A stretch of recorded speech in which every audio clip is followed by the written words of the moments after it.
All right. It's Friday night, and hanging out at home tonight. And my kids just jumped out of the swimming pool, and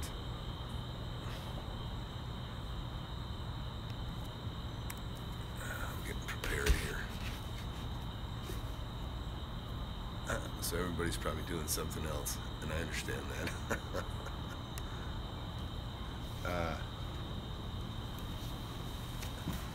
So, want to talk about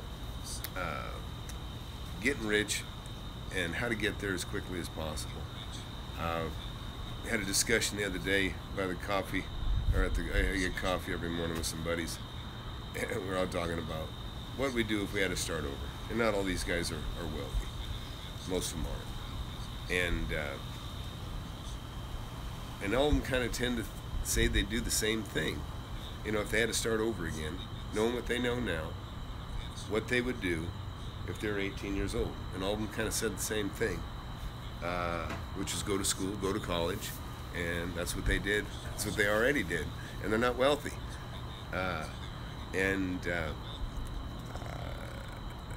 So I thought, well, that's interesting, you know. And what I said was I would just go straight to buying and selling things, and then graduate to buying and selling real estate as quickly as possible. And I wouldn't mess with, you know, I built a big cabinet shop up over a period of 10 years, and that was, I've got no regrets. But in hindsight, that's not what I'd do again. I know where the money is. The money's in real estate and in buying and selling. And so I thought it was funny because I'm talking about 5 guys, and they're all saying, oh yeah, I'd go to college, or, you know, and I said, well, what did you already do? They go, I went to college. And I go, well, you know, and I already know they're not rich, but, you know, they're okay. But I think, you know, you learn something over the period of your life, but these guys hadn't really had a taste of the money, I think, is really what it boils down to. Where, you know, I figured out kind of the formula early, and of course that's what I want for you guys and gals. Let me scoot this a little closer. Not sure. Can you guys hear me okay? Somebody let me know. So it's a good question to ask yourself. What would you do if you had to start all over again? And you know, like I said, I wouldn't bother. You know, I didn't finish high school. Yep. Okay. Good. Hey, also, while you guys are on here, if you haven't told me already, be sure to send me, whether you use an Android phone or a iPhone. Send it to my email. It's written on there, Tom at Flip Anything USA. It's going to be cool. When I give these away, I want to give away a bunch at once. I really do. I want to do just a bunch at once, and I'm going to be kind of vague about it, but I guarantee you, you're going to learn a lot. It's going to give you something that's going to give you probably the most powerful tool you have in making money in real estate, and even other things too. And it's something I've been playing with for a while, and it's going to be really cool. It's going to be really, really cool. It is already cool. It's already cool. You know, so going back to my conversation, you know, only one guy said he'd do things just a little bit differently, and he said he'd move. He's like 60, and he's moved to Thailand. That's where he's at. He's in Thailand, and he loves it there. And his wife runs a massage parlor there. She's a little Thai woman, and he just wishes he'd have got there earlier. So, anyways, so I thought it was interesting. Only 1 out of like 6 people said they'd do things a little bit differently, other than me, which is I would do exactly what I did to get wealthy. I would have just done it a lot quicker. I'd have gotten to it a lot. And believe me, I bought my first piece of property at 19, right? Well, my first piece of property was what opened my eyes, because somebody offered me $20,000 more for the property I just bought, and then I paid for it. And so that is what turned me on to real estate, and that I was lucky. I was lucky that I was aggressive, I was assertive, I was hungry, I was trying to make money, and I was not lazy. I worked my ass off, and always have. And I'm taking it more easy now. I'm doing things like this. I'm doing, my YouTube channel. But even this, I put, I put effort in. I turn it on. I take time to talk to you. I try to think. I try to give you whatever's in here that I can share with you to help you get where I'm at as quickly as possible. And so I thought it was a good exercise thinking about it. And what I wouldn't have messed around with, I wouldn't have created a cabinet shop because I didn't need it. It was a great lesson. It taught me a lot of stuff in business and.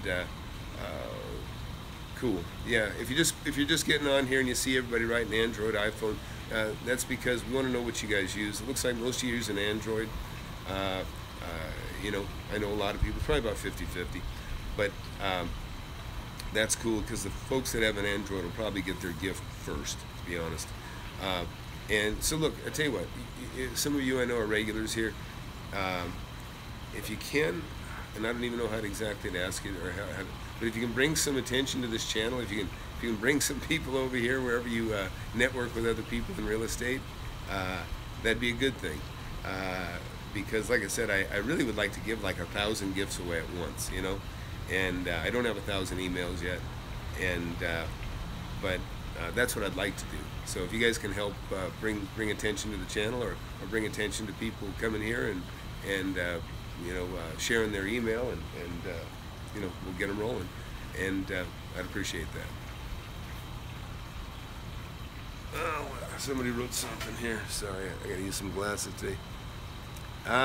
Fosh, I want to get more numbers up before I announce the gift. I want more people, and like I said, this is something that's going to just be invaluable to you. You're going to love it. It's really going to be cool, and I'm telling you, it's exactly. It's going to kind of help you. It's going to help you be organized. It's going to help you make deals, and it's going to be very cool. So, and I'm actually, things get improved and are making better every day. And what's that say? I can't see what you said. Yeah, you're going to love it. You're going to love it. I guarantee it. Listen, I wouldn't spend so much time with you guys and mislead you. And obviously, I don't make any money. In fact, I'm spending money to share with you. So, and I'm happy to do it. I have a blast. So, and ultimately, like I said, ultimately I'm trying to pass this down to my boys and my girls too. I have faith that they're going to get involved too. But it doesn't matter. But I just, that, like I said, I was lucky that my eyes got open to the profits in real estate so early. And I know what it's like to feel kind of lost in the beginning, when you're out of school and you're getting a job and you're like, man, I need to make money.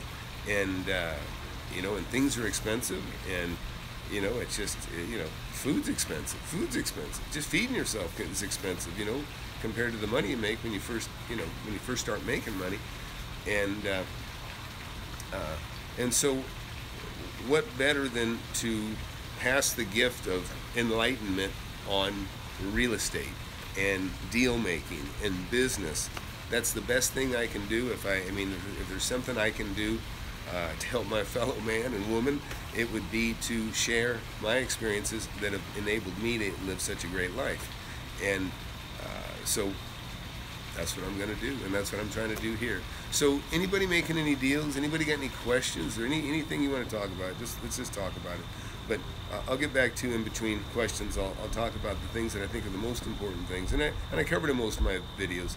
One is you just got to be tenacious. You got to be just absolutely relentless in learning right now, right? You got to take in as much as you can and just be like a sponge. And the younger you are, the more you are like a sponge, Believe me, as you get older, things fail. The memory too, And so just take it in. And don't be lazy, and don't be distracted. These are all the things I've already told you in my videos. Don't allow yourself to get distracted. You're just robbing yourself. And I'm talking about by a football game. I'm talking about by some needless crap on Facebook or whatever you might be doing. I see people waste time all the time. And to me, my text is a tool. I use my text to run my business. I use my text to, call the AC man and say, hey, we got a break here. We got this here. I mean, everything I do is pretty much through texting, and it's very efficient. It cuts all the BS out of it. It saves a lot of time. When you got a bunch of tenants, and you train your tenants to say, hey, the best way to get service and get your problem taken care of is text it to me. And that's what they do. They text me their problems. I look at it. I text them back and maybe include a plumber or whatever, a roofer or whomever, whatever trade I need to send out to solve their problem. That's what I reply with. Or it might be one of the group of guys that work for me full time that take care of these kinds of problems too.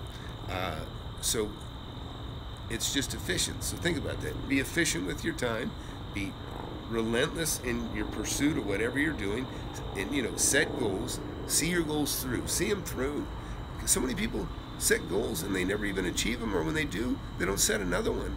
And you just want to get through it. You got to push through it. You have to see things through, and if you don't, this is the time to do it. The younger you are, the easier it is.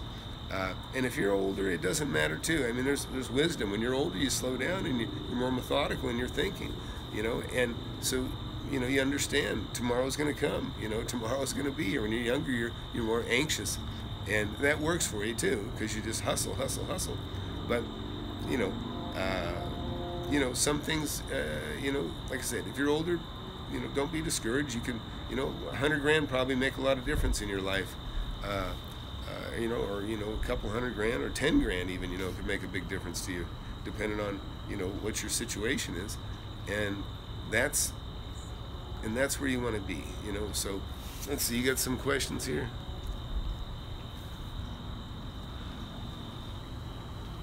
Oh, yeah, David, do I have a video on title insurance? No, to be honest. I mean, there's really nothing to it. With title insurance, you're basically, when you buy a property, the title insurance is ensuring you free and clear title. There may be encumbrances of loans and different things, and you want to see all that, and you want to get the title transfer, you clean of all that stuff. Now, there may be some horrible easements that are going to be on there that you need to look at that. You need to look at that. There's easements that you may need to clear. In other words, the neighbor may have an easement, or the power line may have an easement. Those are some common easements that are normal. But there may be an easement to have a sign on your property that you do not want.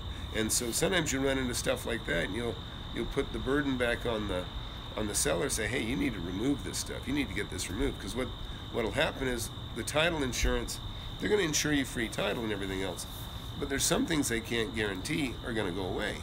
And so right, what that is. So they'll make an exception. To these issues that they find in title, and then you have to sign off on those, and you're not going to want to in some cases. Title insurance. Just talk to the people, read it. It's always a good idea. You get your title insurance, read it. And you'll have things that confuse you, you don't understand, and just talk to the title officer or the attorney that's in in the office, or the escrow officer if you're in. They do it differently in different states, but just get things explained away. But title insurance is very important. I bought my first property. It's actually the very first property I bought. I was 19. It was owner carried, and there was what you call an AITD. That's called an AITD, stands for All Inclusive Trust Deed. And so that was basically what also is commonly referred to as a wrap around, where you basically have one trust deed that encompasses 5 others. So one person's getting paid, and then they're paying the other, 4 or 5 underneath. And that's what I bought.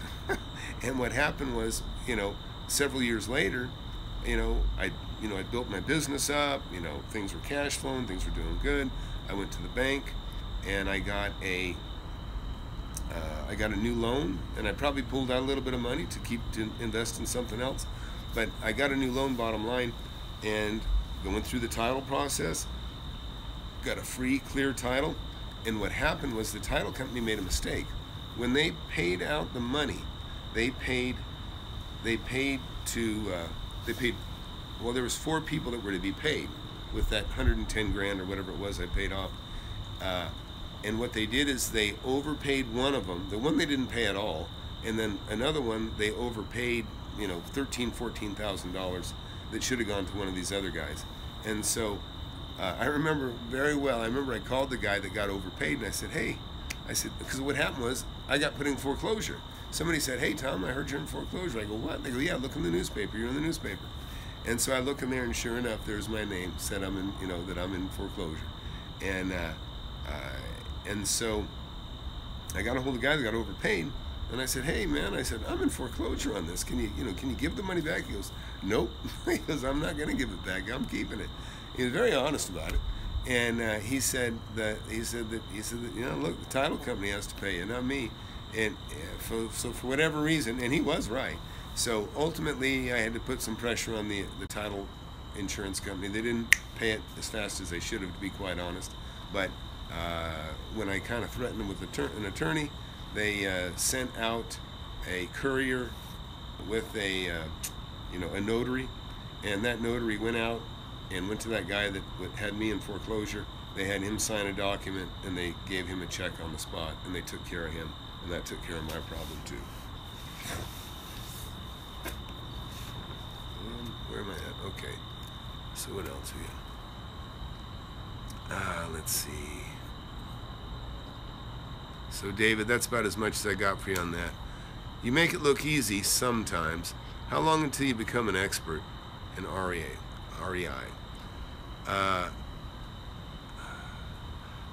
Can you tell us about your mentor? Yeah, I can tell you a lot about it. I had some really cool mentors. They didn't really take me by the hand or anything like that, but I was more motivated by just seeing other people's wealth. And that, let me tell you something, that's something that, and I think you guys all fall into this class, which is why I'm hopeful for you. When I say class, I mean category of people. When I see somebody else that's rich, when I see somebody else that's wealthy, I'm inspired by it. You know what I mean? Because especially, you know, the more I talk to somebody, or I can maybe start to identify. When I was younger, you know, I'd be like, oh, hell, I can do it too. I can do it too. And you can do it too. For sure, you guys can, and gals, you can do it too. There's no question you can do it. I only know because really, if you've got some spirit and you want to hustle and you're willing to work, that's really all it takes. And I know pretty much everybody's got that. Or maybe not everybody, but half of it is being enlightened to the opportunity and knowing that it can be done, and that's how I feel. And so I'll talk about some of my mentors. I like that because it's a good subject, and I fondly remember so many people that were inspirational to me. There was one guy, I won't even say his last name, but I'll just say there's Keith. Okay, Keith was a guy that was fairly young. He had he started a plumbing business, and but you know, he had a nice truck, nice car. He had 2 Shelby Mustangs, you know, the real nice old classic ones, and somehow I hooked up with him. I tried to get some work from him, and you know, when I was first beginning work, just trying to even work as a plumber or whatever, and you know, he couldn't put me to work. But I run into him again after I'd already gotten a little bit of experience in being a cabinet maker and finish carpenter. And so I had nail guns, and you know, I bought tools immediately because I wanted to make money, and you know, doing side jobs and such. And so I got back in touch with Keith again. I said, hey, if you need any work done or company, say, hey, come on over. And so he'd pay me like $13 an hour, and this is a long time ago, you know. It'd probably be like getting paid $30 now.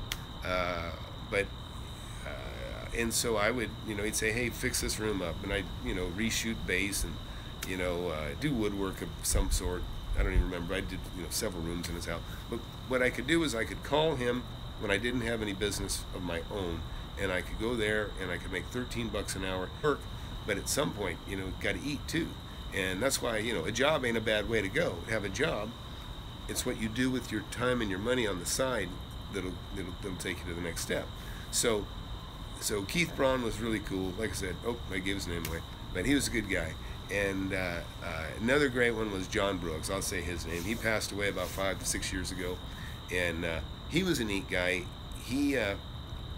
I came to him looking for a place to rent for my cabinet shop, and he gave me a narrow, thin.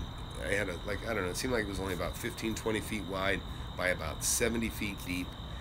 Just a long, narrow, skinny thing. He probably, because he couldn't rent it to anybody else, so he gave me a deal, $100 a month, really cheap rent. It was really cheap rent, even back then, and that included utilities. So he was a nice guy, but he enjoyed talking to me because, see, this is the thing. You can go talk to anybody. Don't ever be afraid or intimidated to talk to anybody, because this is the kind of thing that would happen to me. I remember John telling me, and I had a few bucks now, not a lot, but I mean, I was making my way up.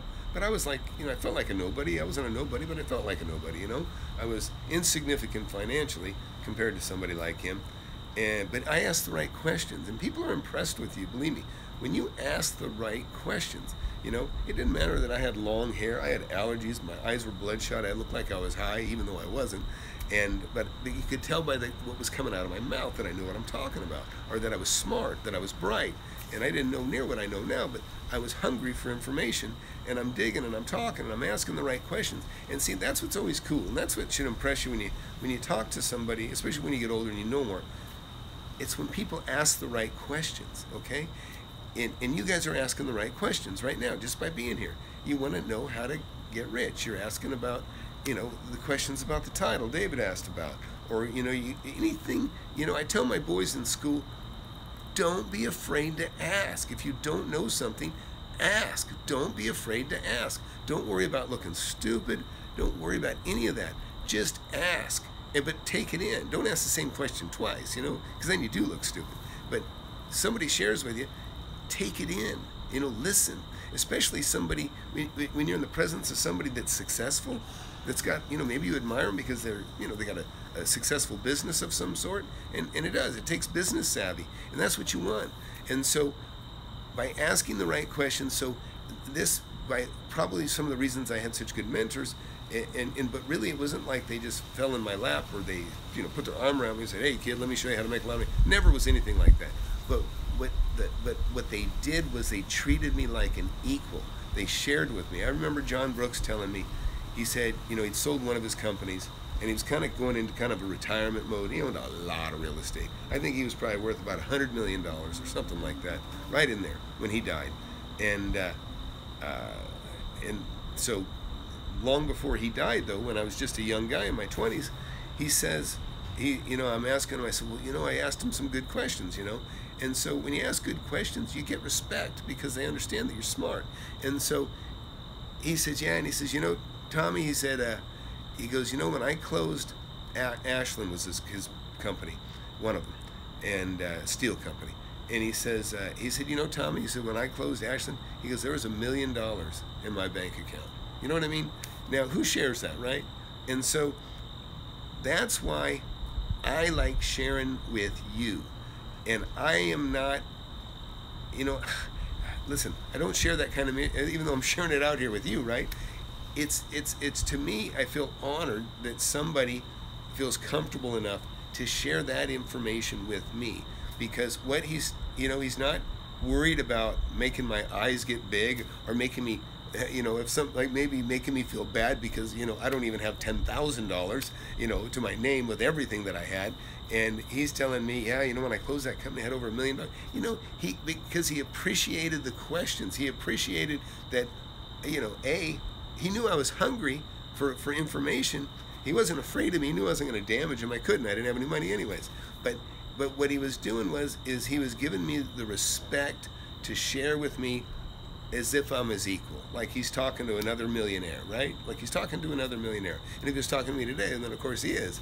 But anyways, I really, that's probably one of the guys that I really think so fondly of. And he died when he was 60 years old.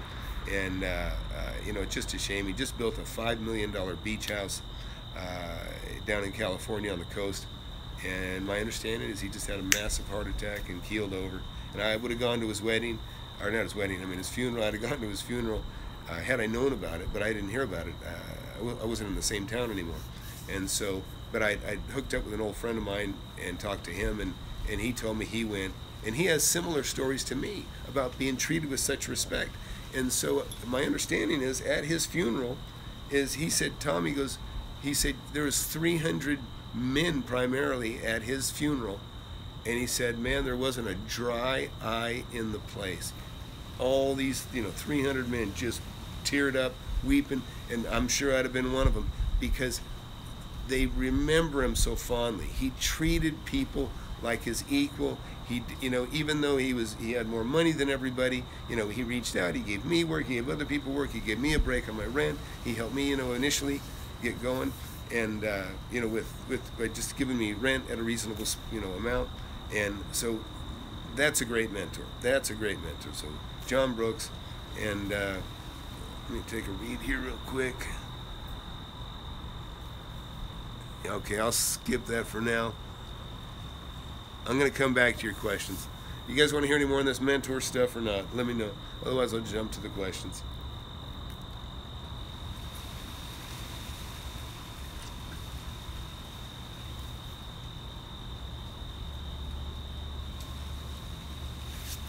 Okay, let's look at Randall's deal.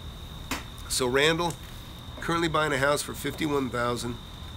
You'll put about $20K into it and sell it for about $115. Okay, so look at this. You figure you're gonna put 20 in there.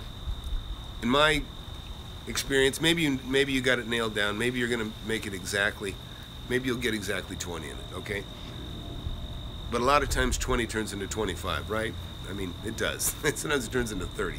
So one of the things you might want to ask yourself on this is, if you did nothing, okay, at 51,000, you're talking about putting 20, so you're going to have, say, 71 or 75 in it, and you might have $40,000 there, right, to make if you sell it for 115.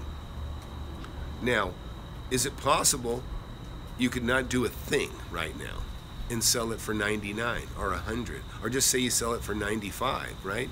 What if you didn't do anything to it except, clean the windows, hose it off, edge the yard or whatever it is, clean it up a little bit? Do you think you could sell it it'd be under market, right? Could you sell it for 95 or 99 right now and not have to do that fix up and spend all that time and spend that extra money? Is it possible you could sell it as is and just make the same margin without fixing it up? What do you think?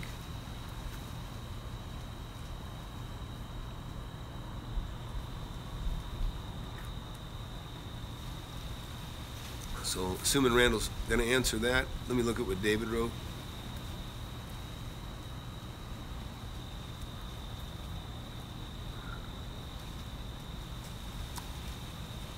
Okay, so it needs a roof, right? Yeah. Yeah. Well, even a comp roof on average, unless you're going to roof it yourself, you're going to spill. How many square foot is it, anyways?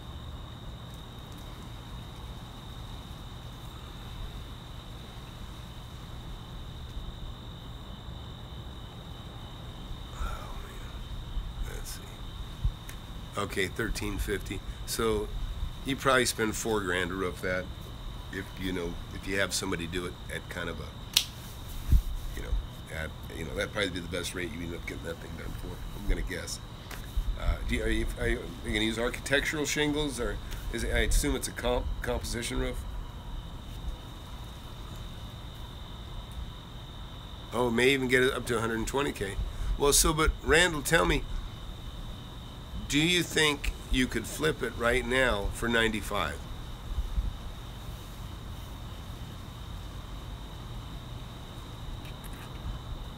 So it has a comp roof.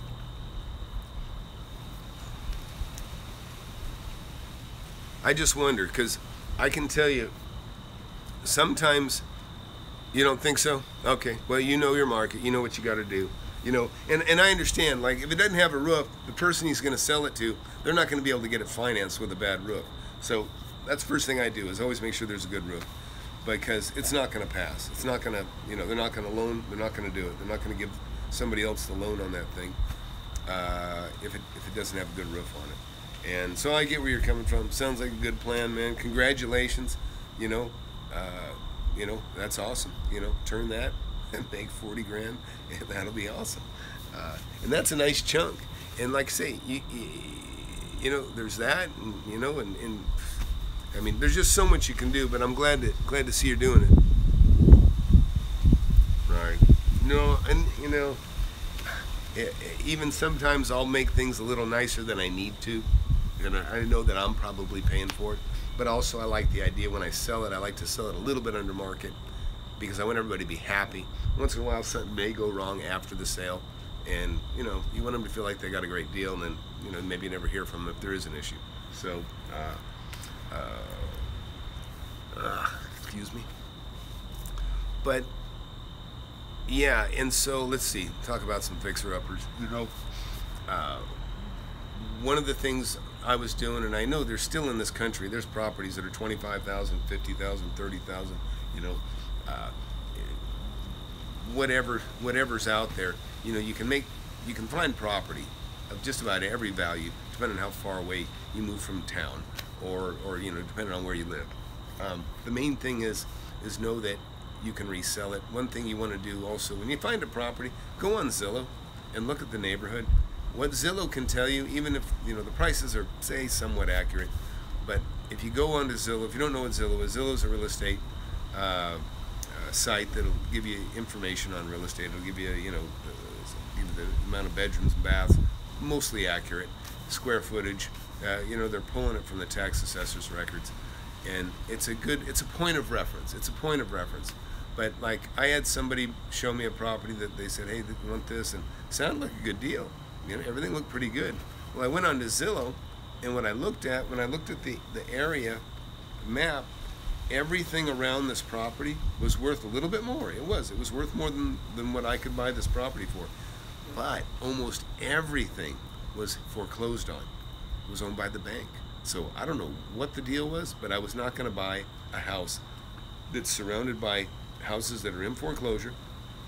And I don't care that they were worth more and sold more than this house that I could buy, because every one of them could potentially be a short sale where the bank could sell it for 20, 30,000 less than what it shows its value to be, and undercut me. So I didn't want to get stuck in that either.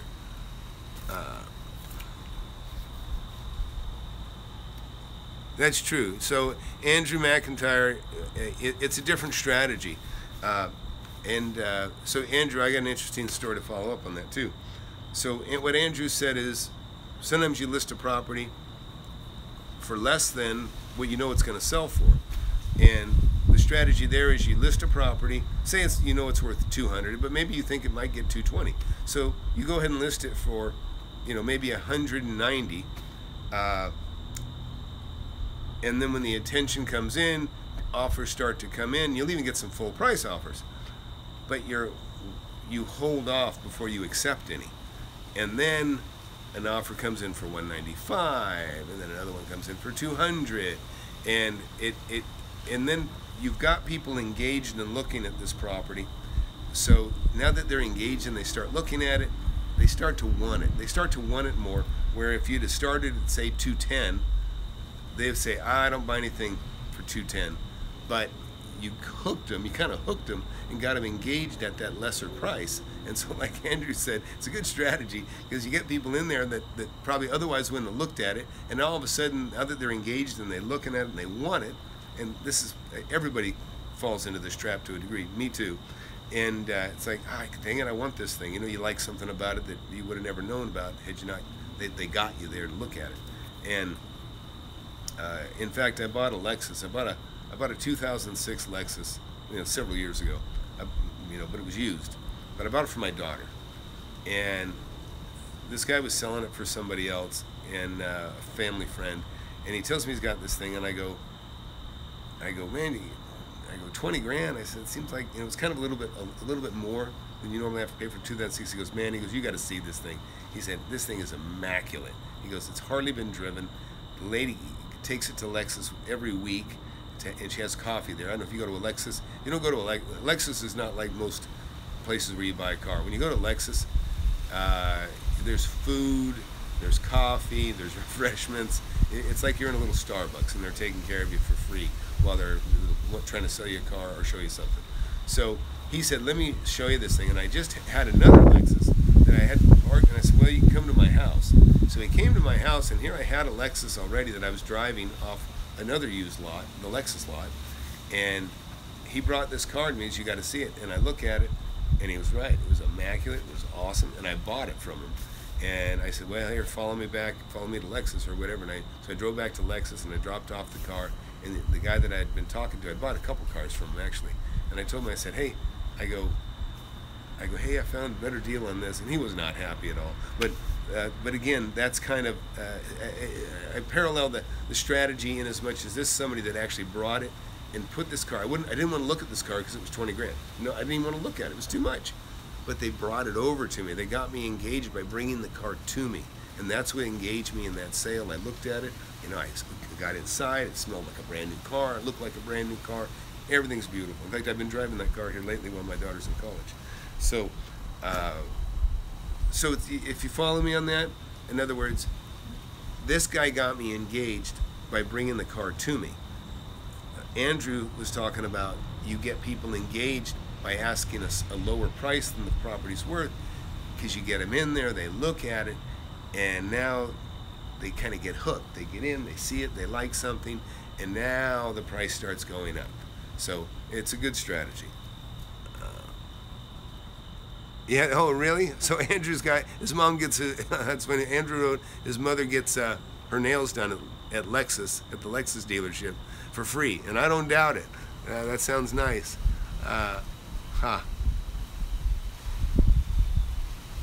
Yeah. So, so back to that, those of you who don't already know, like if you go back and you look at the property that I bought on the 3-day deal, this is where that strategy that Andrew's talking about actually kind of backfired, because what they did is they decided to hold it auction style, and they made the starting price $100,000. And they could have made the starting price $200,000, okay? Because this is about a $250,000 to $300,000 neighborhood. So, and I'd already bought one right down the street from this one for $205. It actually turned into a bid war. It started at $195 and it went to $203. That's when I bought it.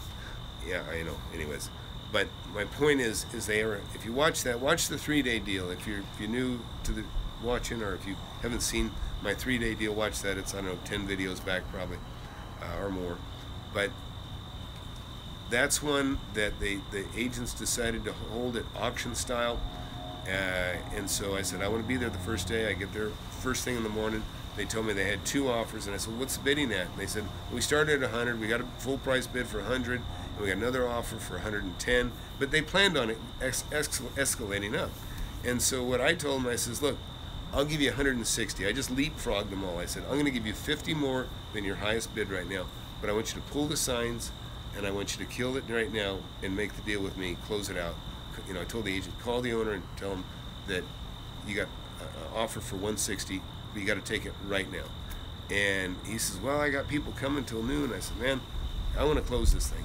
And so he said, well, I got to hang out here at least till noon. So, it went up probably, to another 120, 125, and probably 2 or 3 people just bidding against each other slowly. And so, because what I knew is it would bid all the way up to 200, maybe 220. So, but by offering 50,000 more than the 110 to 160, it quickly incentivized the seller to take that, because it seemed so much more than what everybody else was offering. And sure enough, by 2 p.m. that day, we had it wrapped up. We had a signed deal, and I closed it 3 days later. I paid cash for it, and just like Randall's, remodeling this one, that's what I had to do. I had to replace the roof, and we're tiling this weekend. I'll probably go do a video tomorrow on the tile. I actually did 24 by 24 tiles throughout the whole home, and I hadn't seen it yet, but I think it's going to look really cool. So, what else? Anything else you guys want to talk about? Deals? I don't know. Money in general? I don't know. Anything you want to talk about?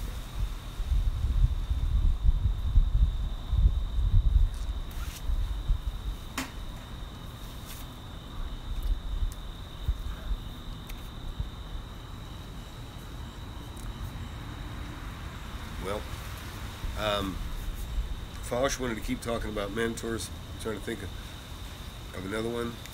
Let's see what he got.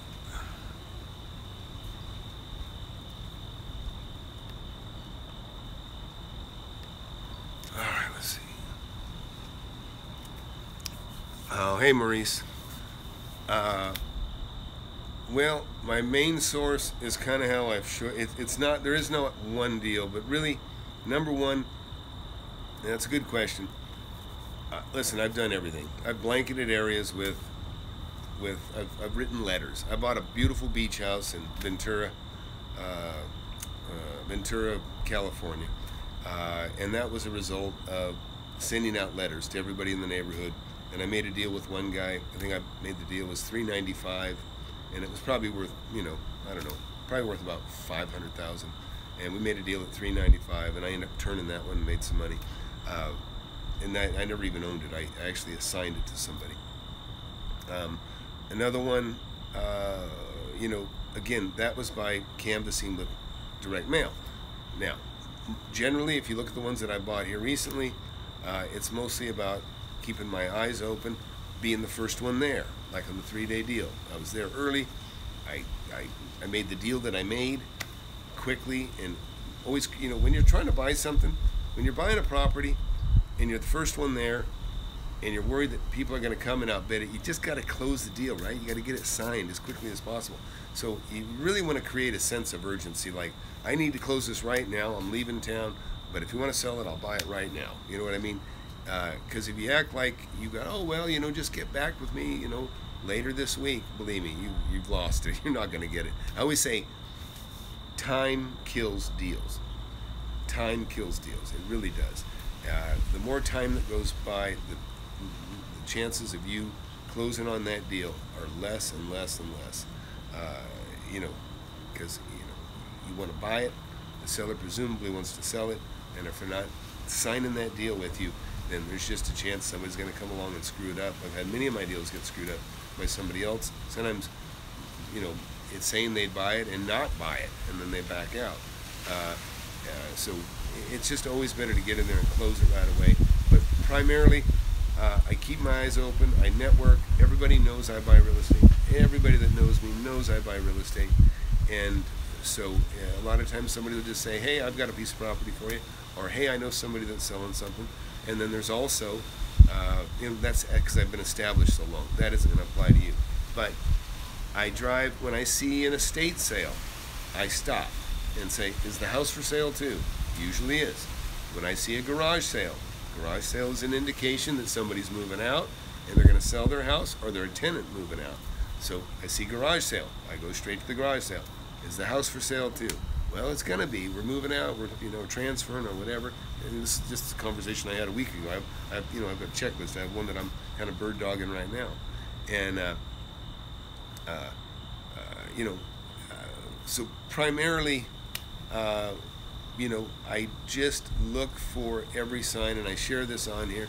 If the blinds are tore up, or the property looks like it's just hammered, either the owner that lives there doesn't care, or it's a tenant, and it's just a poorly managed property, and that is a great opportunity to contact the owner, look them up, through the tax appraisal records, and send them a letter or give them a call or whatever you got to do, and say, hey, you want to sell that thing. And if they don't treat it well and it's a wreck, maybe it's you're looking at it and you think, this looks like a dump, it's tore up, it's not cared for, it's probably renting for $500 a month, but if it was just cleaned up, it'd be worth $1,500 a month. So the seller, they're just thinking, well, it brings in $500 a month, and then you come over and say, well, I'll give you a 70 grand. And they're like, you know what, that sounds great. And they take your 70 grand, they ain't got to mess with their tenants anymore, and now you have them move out, clean the place up, and maybe you turn it for 150. So primarily that. I keep my eyes open and just watch everything like a hawk. Let me see what else you got here.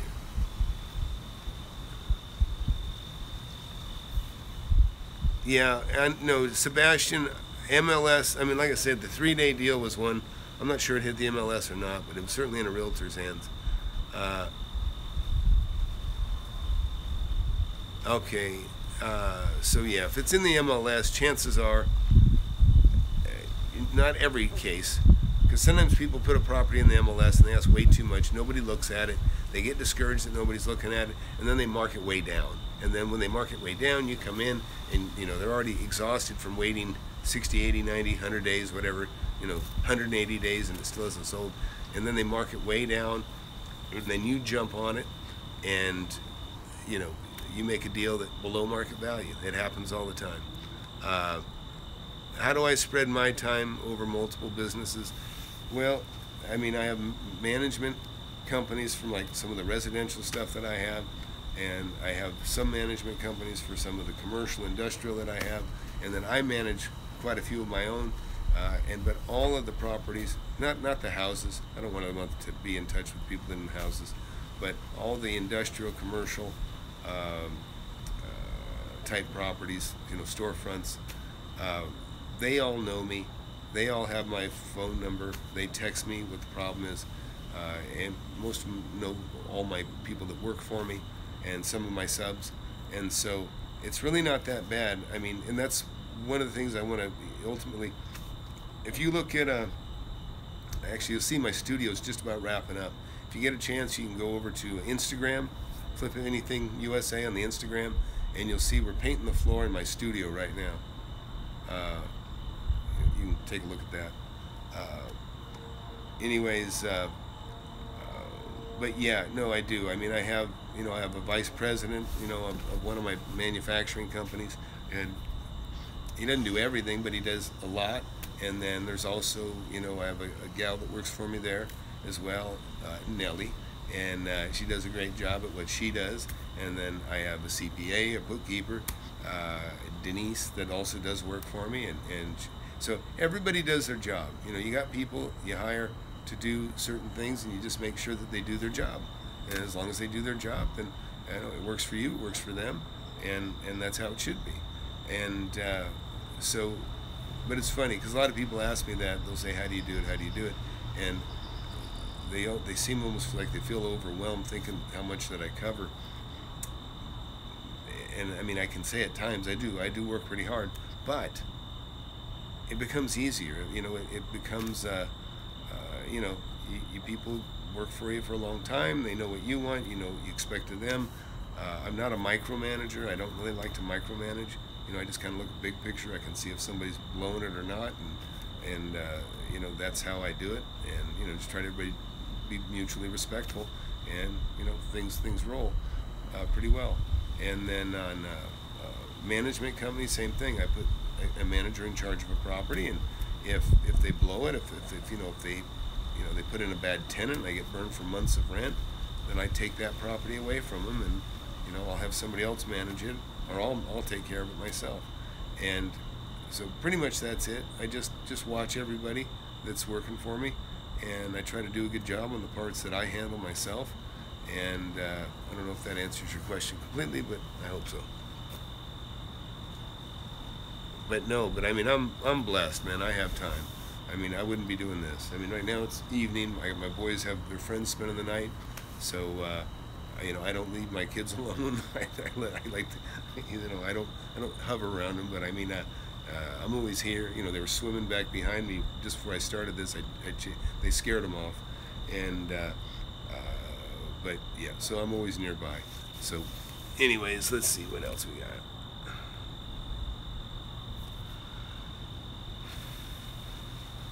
Okay, any tips on getting good construction team and hard money lenders?